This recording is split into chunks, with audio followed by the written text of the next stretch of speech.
Hey, how's it going guys? Jack and Matt here with the Toasty Bros, and today we're going to be doing a $2,000 gaming and editing build. Now $2,000 is a lot for us, but this PC is going to have a lot of value behind it. But before we get into it, let's hear a word from today's sponsor, Micro Center, who was nice enough to send over this motherboard and graphics card to help out with this PC build because, well, it's a $2,000 PC and we needed all the help we can get. If you're wanting to save a lot of money when buying PC parts, be sure to visit a local Micro Center or check out microcenter.com. Links in the description down below. And also, big thanks to them. They've helped us out with a ton of builds recently and they have helped out a lot of our tech YouTubers in the community. So give some love to Micro Center in the comment section down below and be sure to visit one of their stores if you can. So the main idea with this build was that we kind of called it like the $2,000 no BS build because, you know, it does have RGB. It has a little bit of BS to it because it's $2,000. But other than that though, besides the RGB, which we went really cheap with, there's really not much here that's like just for aesthetic purposes. Really, this build is focused on being like one of the best editing and streaming PCs that you could possibly find, in gaming of course. So let's go ahead and talk about each part, how it makes up this PC build, and well, we'll get right into building it then. Alright guys, so as we mentioned at the beginning of this video, we're like super stoked about this. This is the Ryzen 3950X. This is like just short of basically Threadripper. So this is a 16 core 32 thread processor and it is honestly insane. And it does come in at an insane price point of like almost $800. So yeah, you know, it's pretty expensive. You do have to buy a separate cooler. It does not come with one for obvious reasons, but it's pretty impressive that we can cool it with almost anything. We're going all out because, you know, we just want to be safe. And this was actually a pretty cheap 360mm cooler. It'll look good inside of this case. We'll get to in a minute, but 3950X, we're about to see how this thing does in gaming. This is a Gigabyte X570 Gaming X motherboard. It does have some cool RGB effects on it, and honestly, this is a really cool looking board. It's a full-size board. It has the actual IO shield cover on it. So I mean, honestly, this actually has the IO shield built in, even better. Beautiful. So this is gonna be one of those builds where it's gonna look really sleek, and honestly, this is gonna be perfect for the 3950X. Big thanks over to Crucial. They actually sent a 32 gig kit of DDR4 3200 megahertz, it's ballistics RAM. It's not RGB, you know, it doesn't look like super fancy or anything, but honestly, it does match the color scheme really well when we're going for like this kind of sleek black look. And of course the RGB fans that we got will kind of do the rest of the work, but this is gonna be really good for this 3950X, and honestly, this stuff's not that expensive for 32 gigs. As far as storage, we actually went a little bit more expensive with it. So this is actually a 1 terabyte SSD from Intel. You know, Intel, surprisingly. This is kind of awkward at this point, but so this is an NVMe 660p M.2 drive. I mean, honestly, it's really just like your basic M.2. It's not much more expensive. I mean, honestly, it's gonna do the job, and also we won it at the new egg giveaway along with the 3950X, so we had it and budgeted it in. But you will have to go in the description down below because we don't actually see that one on Amazon anymore, so we'll put an alternative that's probably gonna be a little bit cheaper down below. And as for the graphics card, this was sent over by Micro Center. They sent over the Gigabyte RTX 2070 Super. Now, yes, we're going with like the best desktop processor, but not the absolute best graphics card. And that's for a reason,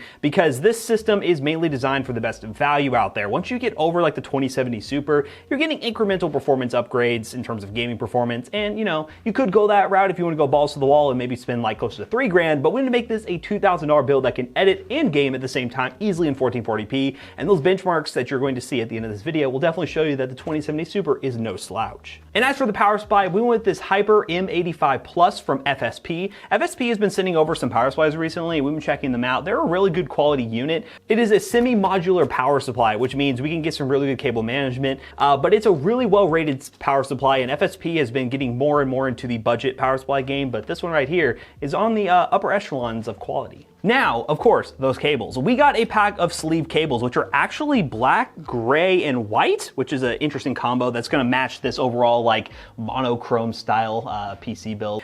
These are an awesome accessory that you can get for pretty much any PC build at any budget. They're not too expensive now on Amazon, so I'd highly suggest, even if you're doing a budget build, to check the link in the description down below and maybe pick one of these up for your next PC build, but they're gonna add a lot to this PC at, well, not that high of a cost. So to cool this 3950X, we have the LickMax 3 ARGB fan, which is from Intermax. We were actually looking on Amazon for a 360mm cooler because the cooler we were originally going to use, well, had a little bit of a mishap. We'll talk about that later maybe. But this cooler is more than enough to cool the 3950X. Probably a little bit overkill, but when you're going with such a high-end processor, you definitely should treat it right and get a nice liquid cooler. And it comes with some nice RGB fans, which sadly, we're actually going to be taking off for some other RGB fans, which are right here. This is a 6-pack of up here RGB fans. We absolutely love budget RGB fans because of one thing: remotes. We don't have to deal with any software. It always works on the remotes, and you get some cool effects regardless of not having to use like ARGB or RGB effects on the motherboard.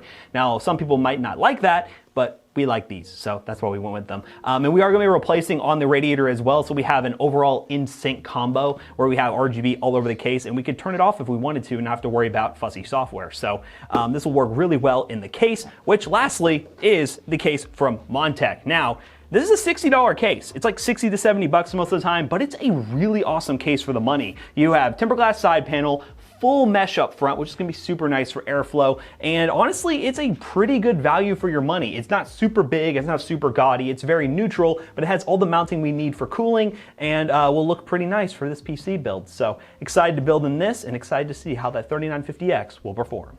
Let's do it.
Alright, ladies and gentlemen, now that we have finished putting the PC together, let's go ahead and talk about those benchmark numbers real quick. Now, a few things I want to note on before we talk about specific numbers. One, yes, we went with the 2070 Super with the 3950X. Is it the most balanced build in the world? No, but the main reason we built this system was, well, we wanted a PC that was going to be great for content creation and live streaming. Yes, you can go ahead and spend an extra $700 or $500 on a 2080 Super, 2080 Ti, but in reality, that's not something we were very interested in because we wanted to get something that was a workhorse when it came to content creation and things that, well, a majority of people will do when they're not gaming. We also were really focused on making a full streaming setup, which is going to be coming to the channel very soon, featuring dual 240Hz 1080p monitors, hence why we tested all the games at 1080p so we can get an idea of what kind of performance we can get, and eventually we'll be live streaming on this thing in that setup video and testing how well it can handle 240Hz while live streaming, which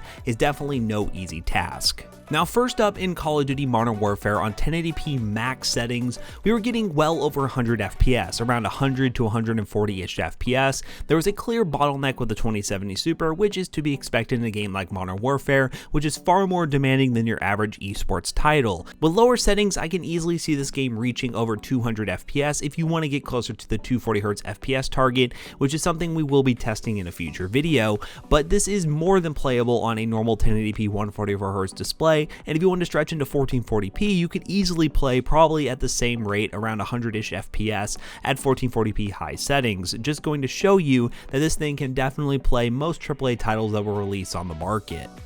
Next up was Fortnite, which is more of our competitive style game that we're going to be testing in this benchmark run, running on pro settings, which is epic view distance and everything else on low. This game yielded a result of well over 200 FPS a majority of the time. This is definitely no surprise. Fortnite is very CPU bound when it comes to pro settings, so the 3950X with its really high clock speed was able to produce some really awesome results. Of course, the 2070 Super did stretch its legs a little bit, but it was definitely helped out by the IPC improvements of Ryzen 3rd gen. Now this brings up a very interesting point regarding gaming performance. If you were just looking to get a gaming PC, I highly suggest going with something like the 3700X or even the 3600 with the 2070 Super, and you will save yourself $400 if not $500 on your whole setup, and you can make a really capable gaming PC that will probably be within a few frames of this setup, albeit at a fraction of the cost.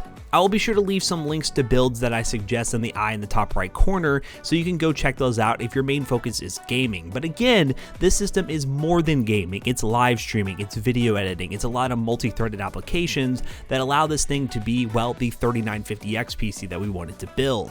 Now, the last two games we tested was Shadow of the Tomb Raider and Tom Clancy's Rainbow Six Siege. Shadow of the Tomb Raider did go to show that the 2070 Super can be held back at higher details at 1080p, only averaging around 70 to 80-ish FPS, dipping down to 60 sometimes. This is where if you were going to be playing a lot of AAA titles at higher resolutions, you might want to consider a 2080 Ti or 2080 Super to make the ultimate gaming PC if that's what you're looking for. And regarding Rainbow Six Siege, it's pretty much like Fortnite. You're getting well over 200 plus FPS on high settings with this game.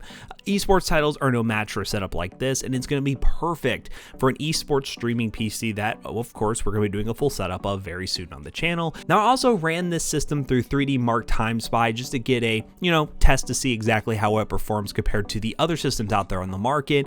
And after running the Time Spy benchmark, we did rank in the top 10%, 90% faster than a majority of PCs that have run the benchmark, which is, well, very impressive to see. And also, we did do some tests using the Corona benchmark and Cinebench, which you can see on screen right here, and we got, well, very respectable numbers as well, just showing that a 16-core 32-thread processor coming in at around $700, albeit a very expensive offering, is really good compared to the competition, and one will hope that Intel will catch up one day and release something at the same price, because as a consumer, having some real competition only benefits us. We get some really awesome performing processors at great prices, and AMD has done a great job delivering what is basically the fastest consumer desktop processor, even though I think this is stretching it for the consumer level side of things.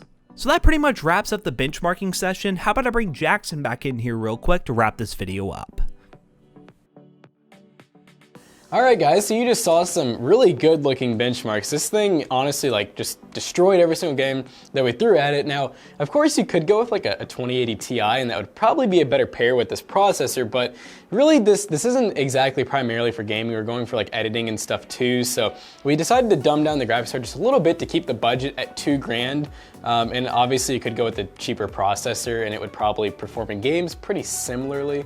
And we have a couple of videos coming to the channel that are going to prove that point. One, potentially we might have a build coming. We're going to be using the 2070 Super with a lower end processor just to show you if you're gaming, you don't need a 3950X. And we're also going to be putting this thing through some tests with our full streaming setup coming to the channel very soon. So be sure to subscribe to check that out. But it's going to be really ridiculous, as in $4,000 ridiculous. So be ready to check that out. And we're going to be showing you how well this thing live streams with dual 240Hz monitors. So huge thanks again to Micro Center and Crucial for really making this build possible, because it's pretty expensive.